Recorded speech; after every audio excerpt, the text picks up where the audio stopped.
Hello friends, welcome to Sainik Sanjay Reddy retired air force. Friends, ALP నోటిఫికేషన్కు సంబంధించి 2025లో రిలీజ్ కాబోతున్న నోటిఫికేషన్ అండి ఇది. So employment news 29th March to 4th April మధ్యలో ఏదైతే పబ్లిష్ అవుతుందో దానికి సంబంధించి ఎంప్లాయ్మెంట్ న్యూస్లో అయితే ఈ నోటీస్ అనేది రావడం జరిగిందనమాట. అయితే ఇక్కడ రిక్రూట్మెంట్ ఆఫ్ ఏఎల్పి అంటే అసిస్టెంట్ లోకో పైలట్ అని ఉంటుందన్నమాట. Assistant loco pilot indicative notice అంటే అఫీషియల్ నోటీస్ కంటే ముందు ఎంప్లాయ్మెంట్ న్యూస్లో నోటీస్ ఇవ్వడం జరుగుతుంది అనమాట. దాన్ని ఇండికేటివ్ నోటీస్ అని చెప్తారనమాట, right?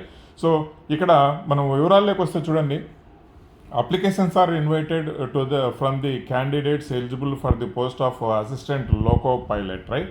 So assistant loco pilot ఏదైతే ఉందో దానికి సంబంధించి ఆన్లైన్ అప్లికేషన్ మోడ్ ద్వారానే మనకు ఇన్వైట్ చేయడం జరుగుతుంది. దీనికి సంబంధించి tentative opening of the applications ఎప్పటి నుంచి 10 April నుంచి 10th April 2025 నుంచి ఓపెన్ అవుతాయంట. అండ్ 9th May వరకు ఈ అప్లికేషన్స్ అనేది ఉంటాయి, మనం అప్లై చేసుకోవచ్చు ఏఎల్పికి సంబంధించి, రైట్? దీనికి సంబంధించిన కంప్లీట్ వివరాలు, ఎడ్యుకేషనల్ క్వాలిఫికేషన్స్ కానీ, రైట్, ప్యాటర్న్ ఆఫ్ ఎగ్జామినేషన్స్ కానీ ప్రతిదీ నెక్స్ట్ కమింగ్ వీడియోస్లో నేను మీకు తెలియజేస్తానండి, రైట్?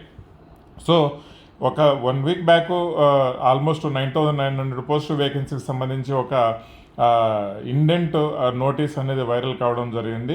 సో అది ఆ టైంలోనే మనం చెప్పడం జరిగిందనమాట, చాలా వరకు కరెక్ట్ అవుతాయనేసి.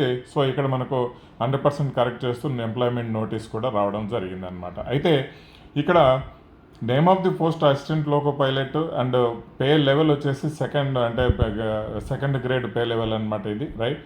సో 19,900 నుంచి స్టార్ట్ అవుతుంది. అంటే 2026 ఏదైతే పే కమిషన్ వస్తుందో దాని పే కమిషన్ వచ్చినప్పుడు ఈ పే లెవెల్స్ అనేది చాలా ఎక్కువగానే హైక్ అవుతాయి అనమాట, రైట్? సో ఏజ్ వచ్చేసి 18 to 30 years. ఇక్కడ మనకు కరోనాకు సంబంధించి రిలాక్సేషన్ ఏమి ఇవ్వలేదండి, కేటగిరీ వైజ్ రిలాక్సేషన్ అయితే మనకి ఇస్తారు.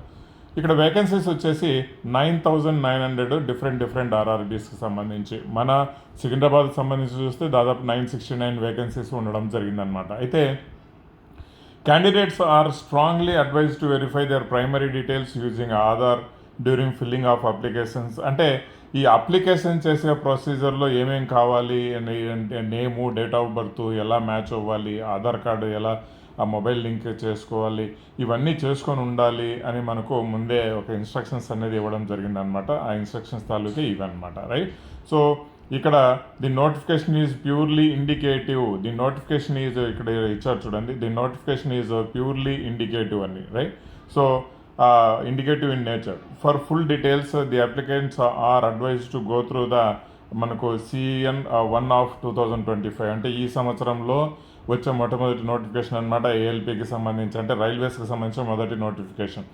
ఇంకా ఈ యొక్క ఏఎల్పికి సంబంధించిన CBT-2 ఇంకా క్లియర్ కాలేదు. CBT-2 ఎగ్జామ్సే ఇంకా జరగలేదన్నమాట.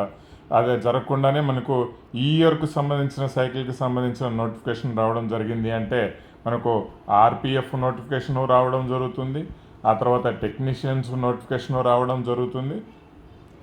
ఈ సంవత్సరం ఎండింగ్లో గ్రూప్ Dకి సంబంధించిన నోటిఫికేషన్. అంటే ప్రతి ఇయర్ సైకిల్ మెయింటైన్ చేసే ప్రయత్నంలో ఉన్నారు కాబట్టి ఈ నోటిఫికేషన్స్ అన్నీ ఈ ఇయర్లో కూడా మళ్ళీ రిపీట్ అయ్యే ఛాన్సెస్ 99% మనకు అవకాశం కనిపిస్తుంది అనమాట. సో మంచి గుడ్ న్యూసే, ఎందుకంటే SSC తరహాలో ఇది కూడా క్యాలెండర్ ఫాలో అవుతే మాత్రం ఎవరైతే చదువుకుంటున్నారో ఆస్పిరెంట్స్ ఉంటారో వాళ్ళకు ఒక నమ్మకం అనేది కలుగుతుంది. ఎవ్రీ ఇయర్ జాబ్స్ వస్తాయి, మనం ప్రిపేర్ అయితే మంచిగా జాబ్ కొట్టుకోవచ్చు అని ఒక నమ్మకం కలుగుతుంది. కాబట్టి మంచి న్యూస్ అని మనం చెప్పుకోవచ్చు అనమాట. ఎవరైతే ప్రిపేర్ అవుతున్నారో ఏఎల్పికి ఫర్దర్ డీటెయిల్స్ నోటిఫికేషన్ సంబంధించి కంప్లీట్ వివరాలన్నీ తెలియజేస్తానండి. Wish you all the best. మన ఛానల్ సబ్స్క్రైబ్ చేసుకోవడం మర్చిపోవద్దు, సైనిక యాప్ డౌన్లోడ్ చేసుకోవడం అస్సలు మర్చిపోవద్దు friends. Okay friends, thank you very much. Jai Hind.